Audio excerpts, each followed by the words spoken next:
In a cozy little village, nestled between rolling green hills and a sparkling blue river, lived a young boy named Leo.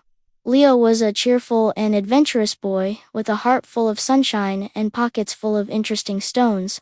But Leo had a little habit, a small but mighty thing he often forgot. He forgot his manners. One sunny Tuesday, Mrs. Gable from next door handed him a freshly baked cookie, still warm from the oven, smelling of chocolate and cinnamon. Leo took the cookie, his eyes wide with delight, and scampered off to his treehouse without a word. Mrs. Gable sighed softly, her smile fading just a little. Later that day, Mr. Fitzwilliam, the postman, helped Leo retrieve his favorite kite from the branches of a tall oak tree. Leo grabbed the kite and ran off to the meadow, his heart soaring. But the words "thank you" never left his lips. Mr. Fitzwilliam just shook his head and continued on his route. Leo's grandpa Silas watched all of this from his porch swing, his eyes twinkling with wisdom. He saw the drooping shoulders of the kind neighbors and the happy, yet oblivious, look on Leo's face. That evening, as the sun painted the sky in shades of orange and pink, Grandpa Silas called Leo over. "Leo, my boy," he said, his voice as warm as a summer breeze. "Tomorrow we are going on a special adventure. I'm going to teach you about a kind of magic, a very powerful magic that everyone has, but not everyone uses. It's called the magic of gratitude." Leo's eyes lit up. Magic, like pulling rabbits out of a hat. Grandpa Silas chuckled. "Even better. This magic can make people smile, build bridges between hearts, and fill the world with warmth. You'll see." The next morning, after a breakfast of pancakes and syrup, Grandpa Silas and Leo set off on their walk. Their first stop was the village bakery. The air inside was thick with the delicious scent of baking bread. Mr. Henderson, the baker, with flour dusting his apron, was pulling a tray of golden brown croissants from the oven. "Good morning, Silas." "Good morning, young Leo," he boomed. "Good morning, Henry," Grandpa Silas replied. He turned to Leo and whispered, "Look, Leo, think about Mr. Henderson. He woke up long before the sun, while we were still dreaming in our beds. He mixed the flour and the yeast, kneaded the dough with his strong hands, and watched the oven carefully, all so we could have fresh bread for our breakfast sandwiches." Leo looked at Mr. Henderson, really looked at him this time. He saw the sweat on his brow and the genuine smile on his face. For the first time, he saw the effort behind the warm loaf of bread they bought. As Grandpa Silas paid, Leo took a deep breath. "Thank you, Mr. Henderson," he said, his voice a little small, but clear. Mr. Henderson stopped, his busy hands pausing in midair. A huge grin spread across his face, making his eyes crinkle at the corners. "You are very welcome, Leo. It's my pleasure." He even popped an extra biscuit into their bag. As they left, Leo felt a strange, happy flutter in his chest. Next, they walked to the community garden, a vibrant patchwork of flowers and vegetables. They saw Ms. Anya, the village gardener, carefully tending to a patch of bright red tomatoes. Her knees were stained with earth, and her wide-brimmed hat shaded her from the sun. "See her, Leo," Grandpa Silas said gently. "Miss Anya spends hours out here, planting seeds, pulling weeds, and making sure every plant gets enough water.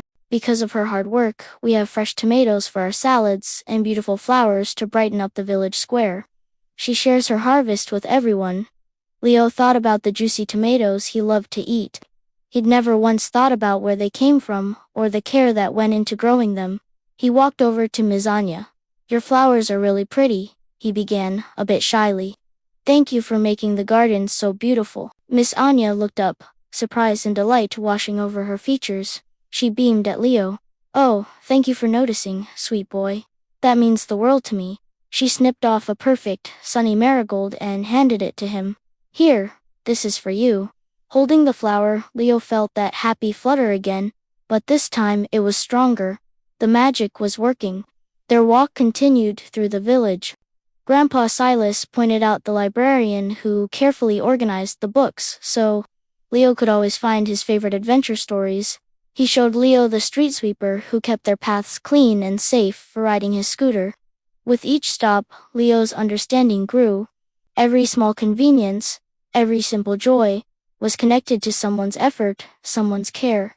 These weren't just things that happened, they were gifts given by the people in his community. The world, which had always seemed to simply exist for his enjoyment, was suddenly revealed to be a beautiful tapestry woven by many hands, and he, Leo, was a part of it.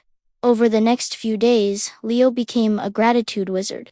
When Mrs. Gable gave him a slice of apple pie, he didn't just run off. He stopped, looked her in the eye, and said, "Thank you so much, Mrs. Gable.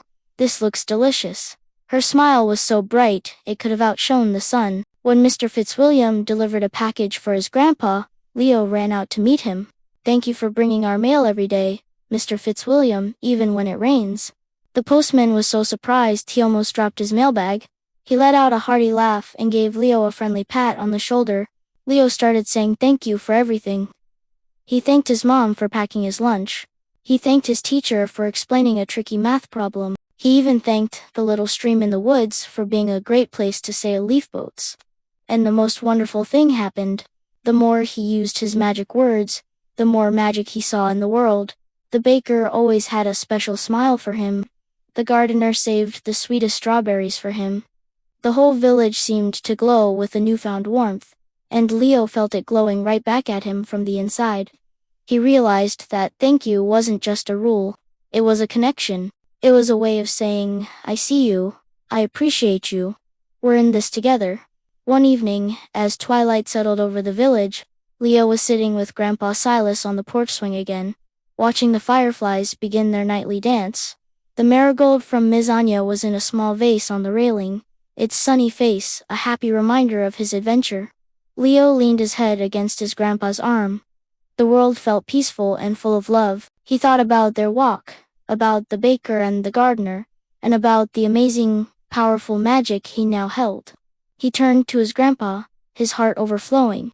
"Grandpa," he said, his voice soft but full of feeling, "thank you. Thank you for teaching me the magic of gratitude." Grandpa Silas wrapped his arm around Leo and pulled him into a warm hug. He didn't say anything for a moment, just smiled his wise, gentle smile, because he knew Leo hadn't just learned to say the words, he had learned to feel them. And that was the greatest magic of all. Thank you for listening to Leo's story. I hope it inspires you to find the magic of gratitude in your own life. Don't forget to like and subscribe for more heartwarming tales. See you next time.